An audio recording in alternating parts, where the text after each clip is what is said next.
एक सरसब्ज वादी के बेचिक बीच, जहां रंग बरंगे फूल हर वक्त महकते रहते थे और तितलियां हुआ में रक्स करती थीं, एक हैरत अंगेज घर था।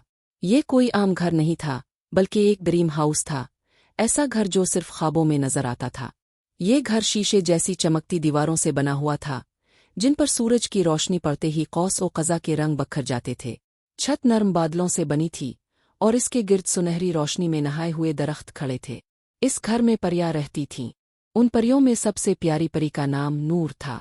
नूर के पर चमकते सितारों जैसे थे, और जब वो उड़ती तो फिजा में चमकदार ज़रात बखर जाते।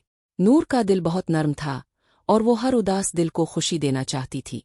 एक दिन नूर ने ज़मीन पर एक उदास लड़की को देखा, जिसका नाम आयशा था। आयशा हमेशा तन्हा रहती थी और इसके पास कोई दोस्त नहीं था। नूर ने सोचा कि क्यों ना इसे अपने जादुई घर में ले जाया जाए। रात के वक्त जब चांद आसमान पर चमक रहा था, नूर आहिस्ता से आयशा के पास आई और इसे अपने साथ ले गई। जैसे ही आयशा इस ड्रीम हाउस में दाखिल हुई, इसकी आंखें हैरत से खिल गईं। घर के अंदर हर चीज जादुई थी। दीवारें खुद ही तस्वीरें बदलती थीं, फर्श फूलों की नर्म पंखुड़ियों जैसा था और कमरे खुशबू से भरे हुए थे। परियों ने आयशा का गर्मजोशी से इस्तकबाल किया। वो सब मिलकर हंसी गाई और आसमान में उड़ती रहे। आयशा पहली बार इतनी खुश थी। नूर ने कहा, ये घर सिर्फ खूबसूरत नहीं, बल्कि मोहब्बत और खुशी से बना है। जो भी यहाँ आता है, इसका दिल खुशी से भर जाता है। कुछ दिन बाद आयशा को वापस अपनी दुनिया में जाना था, मगर अब वो पहले जैसी उदास लड़की नहीं थी।